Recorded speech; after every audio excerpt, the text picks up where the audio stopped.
Yeah, greetings now. Today we're going to take a good look at constipation and how it can be repaired.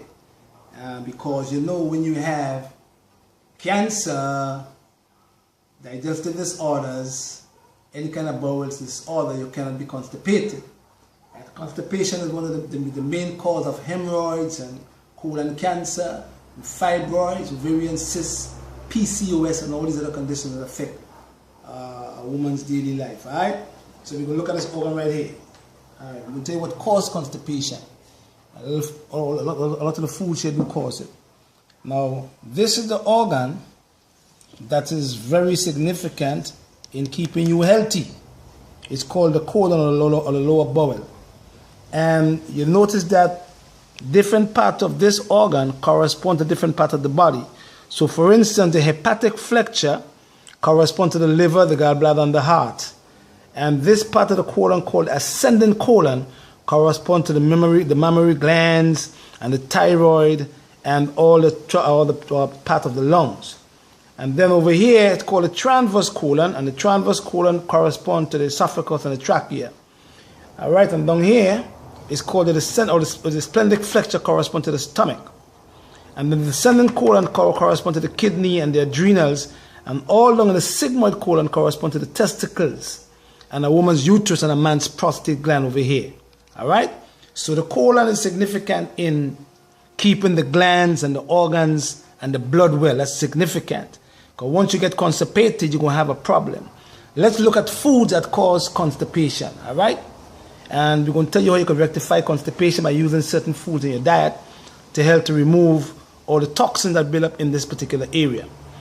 Before we go over there, do not let this organ here, it shapes like a U, do not let this organ called the colon or the lower bowel become like that. Alright? When your colon become like this, you start to have what we call thin stool. So your colon is supposed to be fat, like this banana right here. If you have to have fat stool, not thin stool. Once the stool become thin like that, it's telling you that the walls of your colon is being clogged up, so the stool become very thin. And that become problematic long term. Let's look at the foods that cause constipation. White bread. That is one of the foods that cause constipation.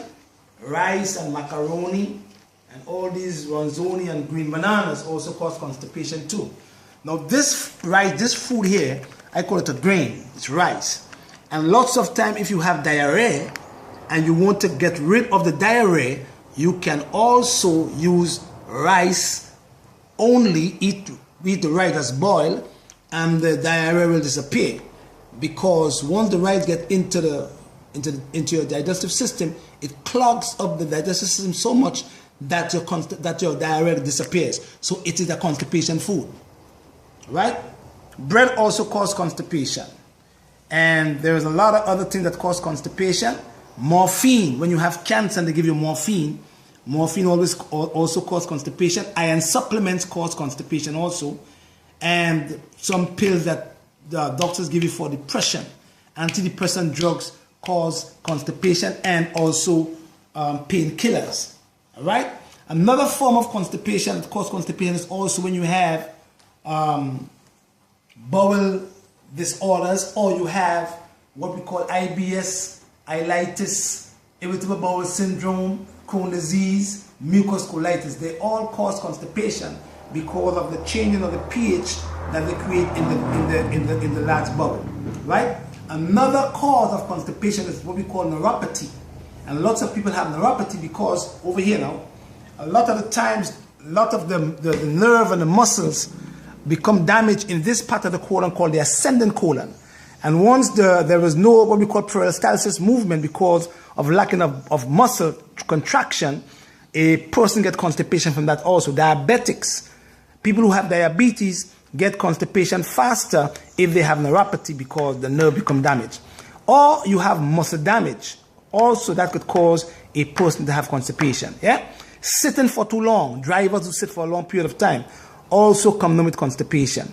And when you have hemorrhoids or piles, as we call it in Grenada, that is another sign that your bowel is not working right. Now, once you have constipation, you must fix it. Number 2, if you are sitting on the bathroom, on the toilet bowl for more than 2 minutes, you are constipated. If you go to the bathroom with a book to read for half an hour, you're constipated. If you go into the bathroom 3 to 4 days per week, that's constipation. You have to look at what you're eating to help to fix your constipation, because you're looking to get cancer in this area. And once you have cancer here, the first place the cancer leaves to go is in your liver. And then the cancer becomes very problematic to repair once it gets into this particular organ. Yeah? Next thing again, when you're sitting on the toilet bowl, you must sit like this. And when you sit like this, your sigmoid colon relaxes. And when it relaxes, you have a better movement of the fecal matter moving from the sigmoid into the rectum. So you don't have what we call polyps, or you don't have a lot of waste sitting over here. Over here, come over here. Once you have your feet on the stool and this part of the colon is relaxed, then you have the waste moving out. If you put your feet on the ground without putting your feet on a 1-foot stool, then lots of waste stays in the sigmoid colon and cause you to have polyps, number 1, cause you to have hemorrhoids, number 2, and cause you to get what we call sigmoid carcinoma, cancer in the sigmoid colon. And this cancer down here is very difficult to fix because they can't cut and join. You have to wear a bag till you die. All right? So let's look at some of the things that we can use to fix constipation. Yeah? All right, let's go to some herbs. I'm a herbalist now. So we're looking at herbs. Once you're constipated, you must find the cause of the constipation.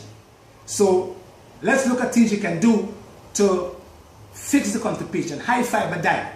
You have to have floaters instead of sinkers. If the stool floats, it's telling you that you have a lot of fiber in your diet. If the stool sink, it's telling you it's too heavy. So you have to have floaters instead of sinkers. That's a good sign to tell you if you are constipated or not. Yeah? All right. Now, if you're constipated again, you have to implement 40 billion of your probiotics every single day. You have to take 3,000 micrograms of folic acid per day with B12 and the B complex. And you have to also exercise and move this particular part of the body, like in and out. This part is called the transverse colon. Now, if you do have a big belly, like some men do, this come over here now. This part of your colon, called the transverse colon, is prolapsing. Once you have a prolapsing of this particular part of the colon, it drops, and once it drops, it touches the small intestines, because of the, it's about 21 feet long. Once it touches your small intestines, you get what we call a distended stomach. We call it the big belly man, right? Because this part of the colon drops and it prolapses and touches your small intestines, and you start to have trouble going to the bathroom also. All right. Now, so we look at B12, folic acid, magnesium. Go over here now. Magnesium oxide, 800 to 1,000 milligrams per day, because if you have too much calcium floating around in your body, you will become constipated. All right. So you have to have magnesium to move the calcium out, so that it don't cause you to be constipated, okay? All right, let's look at some herbs now. When you're constipated, you look at your liver. Because without your liver, you can't go to the bathroom. Ain't no doctor could do that too, right? So we're looking at dandelion root. We're looking at culver root. We're looking at buckthorn bark. We're looking at ginger powder. We're looking at yellow duck root, because with all these herbs, they help the liver to produce more bile.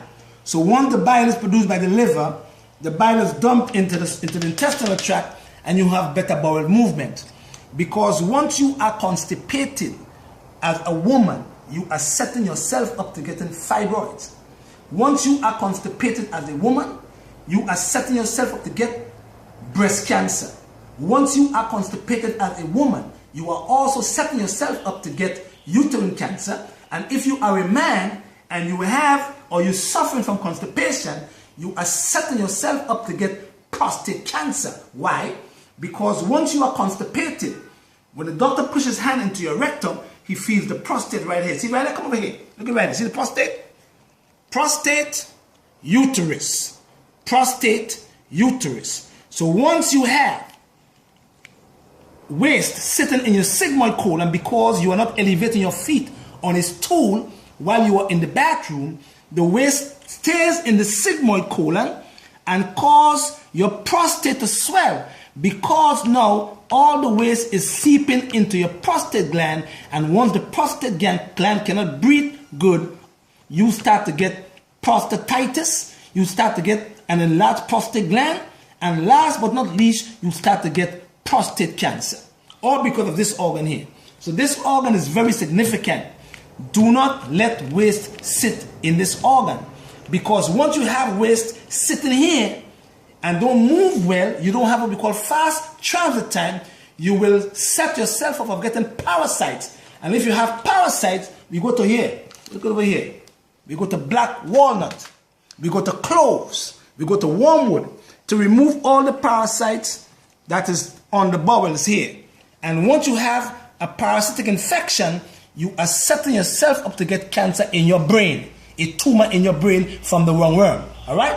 So now you know now for a fact that if you want to prevent constipation, you get your folic acid, you start to take your magnesium, you start to have fast transit time with the food moving from one place to the next, and you're having good elimination, and you're having your bowels staying clean and doing your enemas and your colonics, and you will get good health. Don't forget, I'll be in New York on the 19th of June, and I'm going to be seeing patients from the 19th to the 29th. So until, give Jehovah God the glory. Blessed love.